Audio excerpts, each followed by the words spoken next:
meant the direct examination. Okay. No, I meant the direct examination again. I believe that Direct examination. is good. Welcome to the week 7? Week 6? We are week 6. Then why is it workshop 7? That's weird. Anyway, welcome to the week 6 workshop 7 for the writing department. Woo! Yay. Yeah. So today we're going to be talking about dialogue. That's a fun thing to talk about. Get it? Because dialogue? Thank you, Megan. That is a funny joke, Jen. Okay, so what is dialogue? I'm pretty sure all of you know this, but we're going to go over it anyway because it's important to start with the basics. So dialogue is what a character says, and that can be to other characters or like to themselves or to the sun or the sky or literally anyone or anything. It's just anything spoken. See? Including conversation between two characters or like a soliloquy. Thanks here. Oh, we got another person. We got another one. This is an example of dialogue. What do you want? It's just an example of dialogue. Okay. They're talking to each other. Get it? So what are the uses of dialogue? Why would we as storytellers want to include dialogue in our story, especially games, because that's what we're talking about. So dialogue is used as a story tool for things such as world building or character building or anything like that, but I didn't want to put all of that in the heading, so I just encompassed all of it in world building. Basically, dialogue can give the player insight on the characters, including the person who is speaking or other characters, the setting that the story is taking place in, or the plot or the conflict of what is going on. So there at the bottom of the screen is an example of this type of dialogue. It is giving insight on both setting as well as conflict, as well as character. It's just all of it encompassed in one because it's talking about the ruins, which is a setting. It's talking about this person, that they're scared, and the conflict, which is that this place is scary. Does anyone have any questions?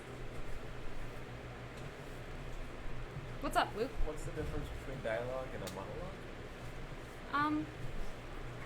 I don't know the technical difference, but I would probably just say that monologue is a type of dialogue. That makes sense? Monologue means one, dia means two. Well, So, the way that we're using dialogue, it's just words that we are writing. So within our usage of the word dialogue, a monologue is a type of dialogue. So, like, the technical definition of dialogue is probably something like a conversation between two people. Yeah. But we're using dialogue in the sense of this workshop is on writing what people are saying in any context, whether it's a dialogue between two characters or a monologue of just one person talking or a soliloquy of one person talking directly to the audience or to themselves. All of that falls under the umbrella term of dialogue in terms of these characters are speaking. Do you have anything to add? No, that was great. Okay. So dialogue can also be used to establish tone. It's another example of it being used as a story tool. So the presence or lack of dialogue can be used to establish it in terms of, simply put, if there is dialogue, that is going to give a different feeling than if there is no dialogue. And if there is dialogue, then the type of dialogue will evoke different emotions. So I have some examples of up there of like how silly dialogue makes it a more humorous atmosphere, but serious dialogue will make it more emotional and stuff like that. If there's no dialogue whatsoever, that can be used to create kind of an emotional detachment from the player character, from the other characters, from the world, or just to create a feeling of isolation. Any questions? Where do silent protagonists kind of like, because they don't talk. Do Right. you have any idea of how that works into this? Like if other characters talk but the protagonist doesn't? Yeah. I think that can be used used a variety of ways. I guess the first example that comes to mind for me would be like Undertale, Undertale, because yeah. that's one of my favorite games, and so I'm always thinking about Undertale. So like you have dialogue options kind of, but you never actually see the specific way that you word things, and I think part of that is used to establish character, and like you still feel emotionally connected to the other characters because they're talking and interacting with you, but then the main player character is a little bit more obscured, like you don't know the details about them, and so it almost lets you kind of project onto them whatever you want, because you still get choices, you just don't see specifically what they're saying, and so you can kind of like interpret it however you want in a way. What do you think? Well, I think, yeah, that sounds about right. Do any of you guys have opinions on that topic? It depends on how the game plays it. Like Half-Life 2 is like, hey, it'd be kind of weird if the silent protagonist existed in real life. Because like everyone's talking to them and they just go. It's a common occurrence for people to walk up to you and go, wow, they were right. You really don't talk much. It's actually kind of fun. So that's more of like a meta commentary on Yeah. like the trend. That's cool. Do you have thoughts, Duncan? You look like you're deep in thought. Thoughts at the moment. Okay, I never have thoughts on it. Oh, bro, me too. that sounds fake. You Complete always white have noises. opinions. You had a thought to make that thought. Exactly. What you just said. What are we talking about? We're gonna continue. So dialogue specifically in games is often used to guide the player. So this is kind of a way that we have to interact with the design department, because guiding the player and stuff like that. Because dialogue can be used to guide the player from point A to point B, from like, you know, story beats and stuff, and like objectives in the game, in terms of locations as well as actual specific like quest objectives. And yeah, so there's an example of like if there was a character telling the main character like, you have to go to this place to do this thing. Any questions? Is a good word, troopers. Okay. This is the triangle of dialogue. These are things that good game dialogue should be. In majority of cases, good game dialogue should be useful, short, and interesting. And we're going to go into greater depth of those three things, but at the moment, are there any questions, comments, concerns? A question that will probably Okay, make more sense after. Okay. What's up? Do you want to ask it now? Which of those three, like, so that's a triangle, so Right. basically you put like a dot somewhere on it. Right. Where in that triangle would you say would probably be, in your opinion, the best place to put the dot of the dialogue? I think in the middle. I think it's about balance. I think you want all three of those things. Because, like, if you have useful and interesting dialogue, but it's pages upon pages of text, most people are probably going to lose interest, and they're not going to keep reading your useful and interesting dialogue. And similarly, if you have useful and short text, but it's not very interesting, it's not really going to add anything narratively to your game.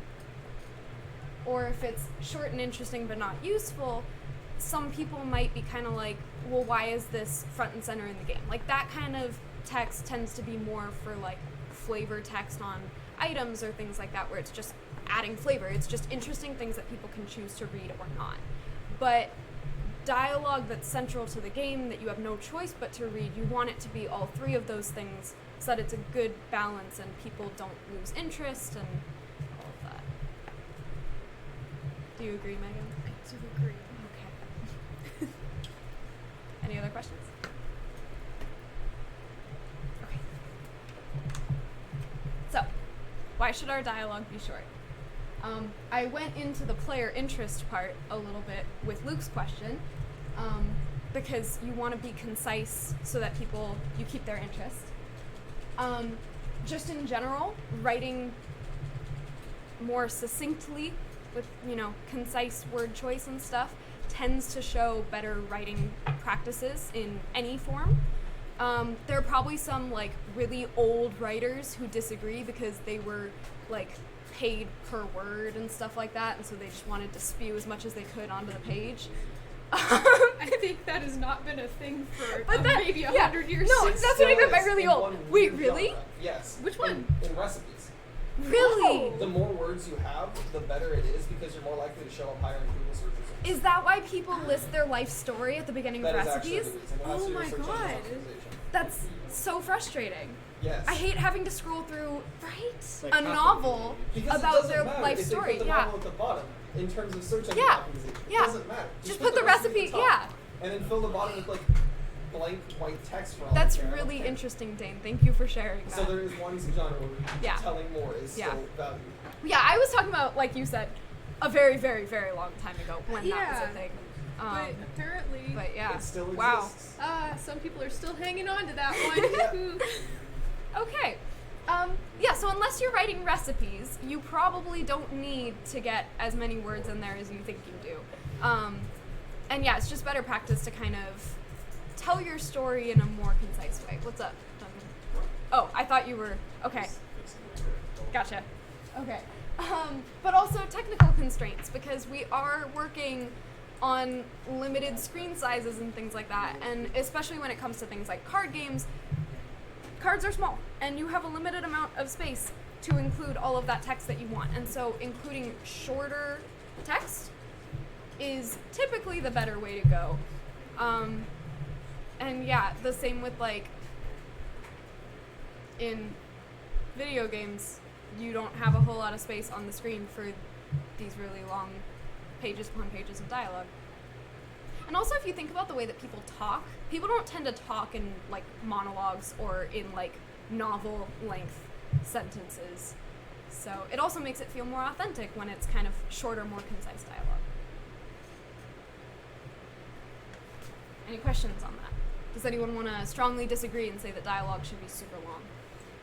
The writers of Gilmore Girls probably. I have never watched Gilmore Girls. I've seen enough to know. Wow. It's don't- not that bad. Who wrote Moby Dick? Herman Melville. Herman Melville might have an opinion on concise words. Like I said, the Probably older, paid by word. yeah, the older He wasn't writers. paid at all. No one read the book when he was alive. Wait. Yeah, Moby Dick was obscure when he was alive. Oh my goodness. Okay. Would that it stayed What's that her way. name? Sarah Baum. Oh my Wait, gosh. who's that? Sarah Baum, the writer of Spill Some Culture with her. She went for 2 pages once describing fauna on a car ride. Wow. About a guy talking to his dog, like, do you see the Gentrifica flora campus? Do you see, and Oh he my knew like gosh. 50 different obscure weed and flower and Wow. herb names, and I'm like, You must have learned a lot about plants. kind of. I know he Well, was watched it his father interesting? die. Did he do anything? Oh, That was a really weird book. that sounds weird. And it never explained why he knew so much about weeds. I mean, everyone needs a hobby. Yeah. Apparently that It's hobby like was easier than bird watching because plants don't run away. Or True. fly away. It's true, Very and true. weeds just go everywhere. You can find Yeah. those guys easy. I also know Victor Hugo, who wrote Les Miserables, Oh. which is like a book this big, you know? Doesn't he spend multiple chapters on like the Paris sewer system? That's what I was about to bring up. Yeah, yeah. Paris is- So, that guy. yeah. Anyways. Which just goes to show these rules are not set in stone. Nobody is going to hurt you, hunt you down, and shoot you if you don't follow these rules. These are all just guidelines that we highly recommend following. because they exist for a reason. Yeah, Yeah, and also a lot of the things that we're talking about are old. yeah. The consumer environment was a lot different back then. People had because time on their hands. People had time to Because do there was that. nothing to do. Do you know what they did for entertainment in the late 1800s? Read Les Miserables, They apparently. smashed trains together. What? Yeah. Some rich guy bought a desert town and 2 trains and just smashed them into each other. You know, I mean, if you have that much money, what else are you gonna Honestly, do? I could see that happening today, like sponsored by Red Bull or something. You know what? Yeah, that does sound very entertaining. VR game. You know how there's smashing no. cars with the sledgehammer? But VR. Wow. Ooh. Off topic. All right. Genius idea. We shall Continue to continue with the triangle of dialogue. I guess that's the only point that we. But we already covered the other ones. It's fine. So here are some tools for dialogue. Unless anyone has questions on the other 2 points of the triangle that we didn't discuss in detail. Just did short, right? Yeah. Oh yeah, we just talked I mean, about short. interesting is pretty self-explanatory because why would you aim for boring dialogue? You know? Why would you write multiple pages about weeds? Right. So That's we not talked about it. interesting. Yeah. Or short. Yeah. And Useful? then Maybe. yeah, and then useful. It goes back to coordinating with the game designers. Coordinate with your other team members, guys. It's important for the dialogue to have a purpose, and that purpose can be world building, character building, that kind of stuff, or it can be guiding the player from point A to point B. Great dialogue can accomplish all of those things. Sometimes simultaneously, sometimes in different lines. It's okay. But, yeah, okay. Tools for dialogue. So in general, you may use different tools on different projects, and basically you can use Word, you can use Google Docs, you can use a notebook with a pen, but at some point you'll probably have to put it into a computer, because that's what we do here. Otherwise, oh yeah, also screenplay format. Megan talked about that a little while ago. That's helpful to know. I think there was enough. Okay. Thank you, Dane. But also spreadsheets. Did you guys know that you can use spreadsheets to write dialogue, where you can say who is saying it, what triggers that dialogue, and then the line of dialogue, and then your programmers are able to really easily export that and have it integrate directly into the game so that it knows who says what when. Pretty cool. I personally have never done that, but it sounds really neat and it's worth giving a try. Otherwise, some other tools. We talked about Twine a little while ago. Twine has pros and cons. In general, it's probably better to use just kind of by itself for its own thing, because if you're trying to integrate it into Unity, that's difficult. There is a thing called Cradle that can be used for Unity integration, but we have heard that it's kind of frustrating to use and doesn't always work super well for our purposes. I've heard about fungus too, but I've never tried it, and I've heard never it's heard of fungus. also weird. Okay, that So, makes sense. It's called fungus. right? That just sounds kind of weird. It does. Yeah. Do you guys have any questions about Twine? Not like how to use Twine, because that was like a different workshop, but We did that last week. yeah. No, I was just doing Okay, gotcha. Yeah, just flourish. Okay. Cool. Okay, so the next tool is called Yarn. It's similar to Twine. However, it's probably a better choice for this purpose because it itself already integrates with Unity pretty easily. That's like one of its purposes is to integrate like that and to communicate with the game. So that's pretty neat. So you can use it to write your dialogue and then have it tell your game what to do. Yeah, but as you can see, it also has pros and cons, like everything. Okay. There's also ink.